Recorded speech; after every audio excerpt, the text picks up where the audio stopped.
Hello, Professor Hain. Hello, fellow classmates. My name is Alicia Aguilar. I'd like to present to you a case of acute bronchitis for a patient of mine, where I'm doing my pediatric rotation for the Sacramento region, called Dignity Health.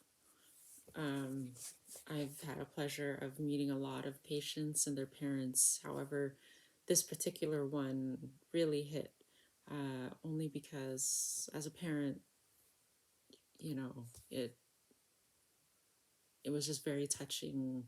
I just felt so bad because the patient and his father had lost his mom, his wife, last year due to COVID. And of course, I can see in the father's eyes that he was afraid that his son had COVID as well. So let me share with you the brief description of this case. This is a 16-year-old African American male patient born on April 3rd, 2005, is brought in by his father. And his father and the patient, of course, are both good historians, and his father is listing out the events of the situation here, what led them to come to the clinic yesterday. And the chief complaint: the reason why I have brought my son to the clinic is due to the coughing and chest discomfort he has been experiencing for the last 8 days, prompting him to seek medical attention. He has been experiencing episodic coughing. According to the father, he had instances of chills and just chest discomfort. He's been experiencing occasional shortness of breath, expressive fatigue, despite not engaging in strenuous activities. He's encountered fever episodes 4 times where he acquired over-the-counter medication, which they're using Tylenol for the relief of those fevers, which have been working. The patient also states he's been having some barking cough with production of white mucus, severely making him very uncomfortable associating with his peers. So he's been out of school, of course. The chest pain he reports when he coughs is 7 out of 10, radiating to the lung area, he states. 3 days ago, he noted that consuming cold fluids worsened his cough.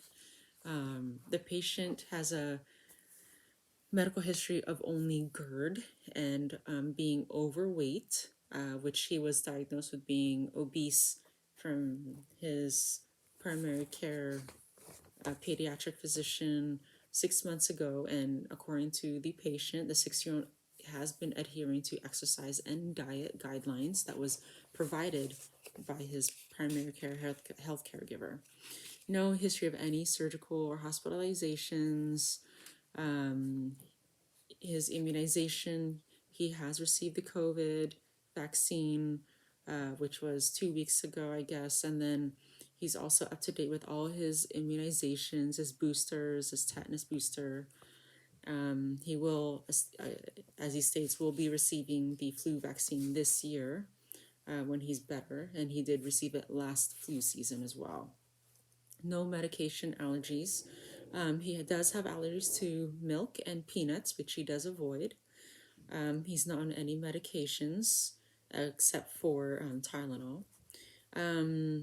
Family history, it's everyone, according to them, is deceased. His paternal and maternal grandparents, and unfortunately his mother, who was young actually, and died of COVID-19 infection, and had as well as pneumonia. He does have a brother. He's 22, but I guess is in college, attending his university.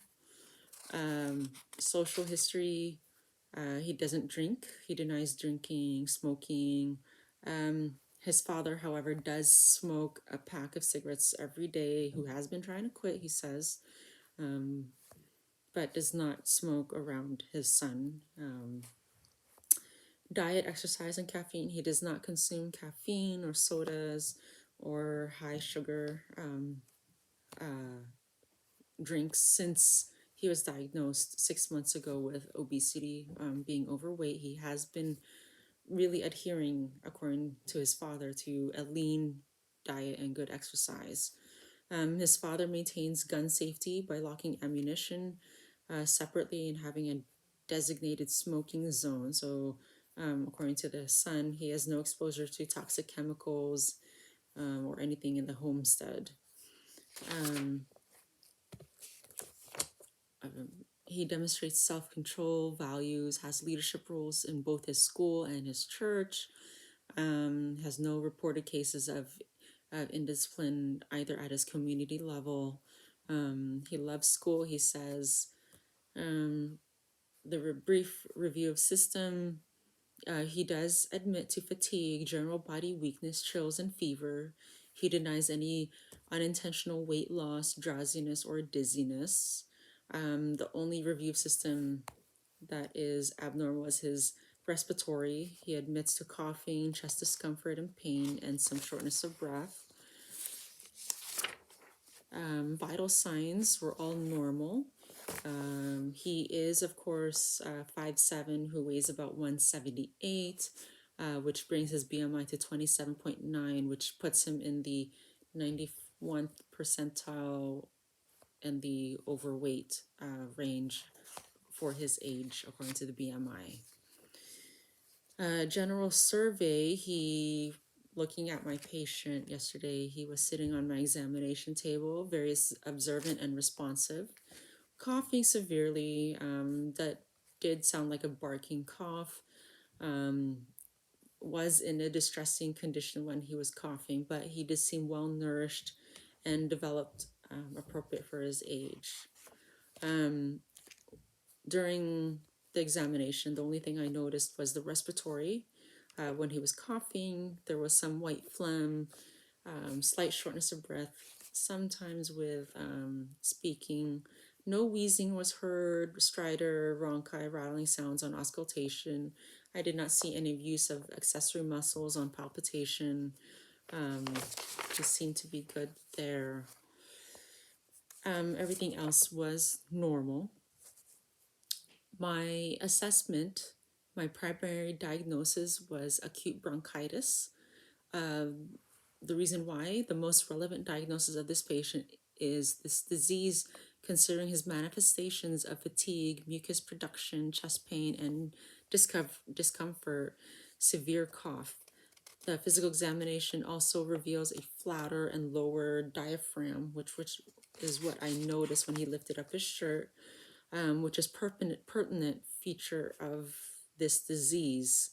Due to the family history of the disease and possible exposure to tobacco, unfortunately, secondhand smoke in the homestead, the main diagnosis of this disease is considered. So I stated, and so did my preceptor, acute bronchitis. I do have two other differential diagnoses. The second one being bacterial pneumonia.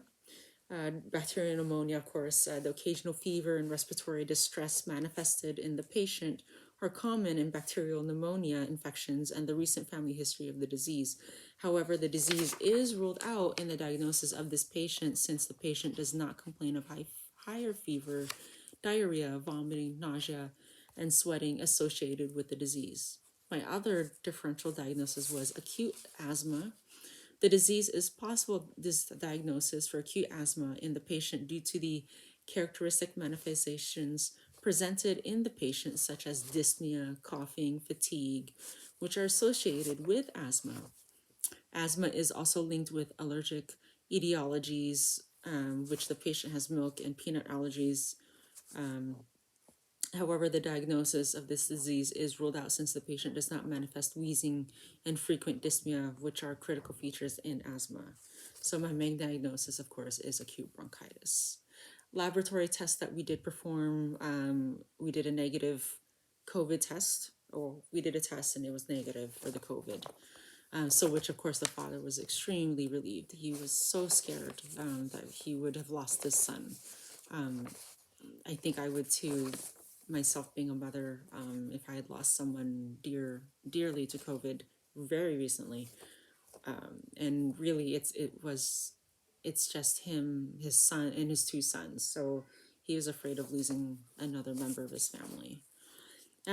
Some other laboratory tests, chest x-ray, of course, for checking the lungs and bronchial tubes to rule out or confirm bacterial pneumonia, blood tests to reject nor confirm the possibility of blood infections, analysis of mucus using sputum tests to determine the mucus origin, and of course, doing a spirometry for checking the lung function of the patient. My plan, of course, for the patient in this patient will include education, pharmacological approaches upon confirmatory of the disease to ensure appropriate treatment is designed for the treatment of acute bronchitis. A referral and follow-up plans will be made also to be provided to the patient to monitor and treatment progress, the possibility of further assessments if needed. Some pharmacological therapy. We did decide to prescribe was azithromycin PO 500 milligrams initially, and then reduce to 250 daily for 4 days. The drug is potent in the treatment of acute bronchitis in case of suspected bacterial etiology. The complications of this drug include feeling dizziness, headaches, loss of appetite, nausea, and diarrhea. I would continue, of course, telling the patient to continue Tylenol to help with the fever every 4 hours as needed. And of course, to keep hydrated with fluids. Administer also dextromethorphan, 10 milligrams PO every 4 hours. The side effects of this medication include vomiting, nausea, restlessness, drowsiness, and dizziness. As soon as the patient, of course, is feeling better, I would have them come back for the flu vaccine, and of course, to take the second dose of the Pfizer when it is, I believe, 3 weeks apart. So he should be back pretty soon for his second dose. And of course, the father states that he will be back for his booster shot. Non-pharmacological interventions and patient education that I would give would be avoid exposure to lung irritants, especially that his father does smoke, and secondary hand smoke, of course, as we all know, is a big factor here. Of course, his father did state that he was working on quitting. I would use a humidifier to moisten the air in the household. Always wear a face mask while outside the homestead and in cold environments, especially now in Sacramento. We're heading into the fall season, so it is getting a little chilly soon. Continue following dietary and exercise programs for his weight control. Install smoke and carbon dioxide sensors in the homestead, which the father states he does not have. Respiratory hygiene by covering the cough, pulmonary rehab to improve the breathing, exercise to strengthen the chest muscles, since he did complain of some chest discomfort, frequent washing of hands to minimize the exposure to bacteria, and of course, some referrals I would make is follow-up after 5 days or when necessary, and of course, referrals to pulmonologist and a radiologist.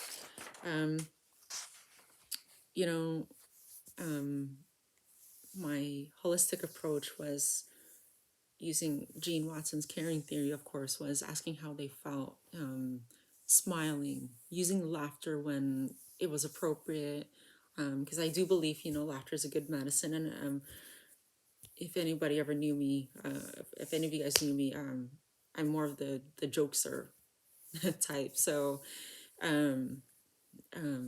for me, always, whenever I started a speech, it was always making a joke or something, just to make myself comfortable, and of course building a rapport with the family, the patient, treating them with respect and dignity, and teaching them how to take responsibility of their own care, of course, is a big thing.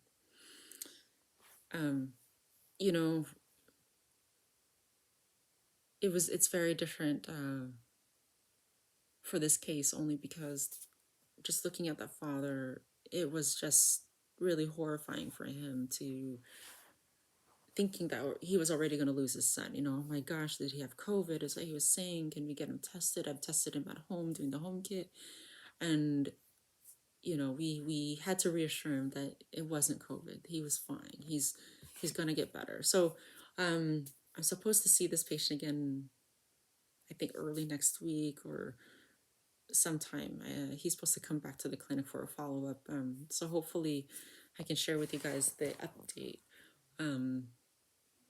But, you know, it Gene Watson's theory, if for all of us who have been nurses, we really take into consideration of being kind and empathetic, especially now where for those of you that are working inpatient hospital where, like me, I am, it's just sad to see a lot of the patients die on their own, no families nearby, or so all they have right now is us. We are the nurses, we are their hand, their healing hand. So in this practice, for us as future nurse practitioners, engaging in our own emotions in a caring relationship, not being close to new spiritual and emotional experiences while looking after the physical and health needs of the patient. I think that's what helped me in whenever I take care of my patients, and for this patient in particular. Thank you so much, everybody, for your time, for listening, and it's been a pleasure. I look forward to meeting all of you at graduation. Bye. Thank you, Professor.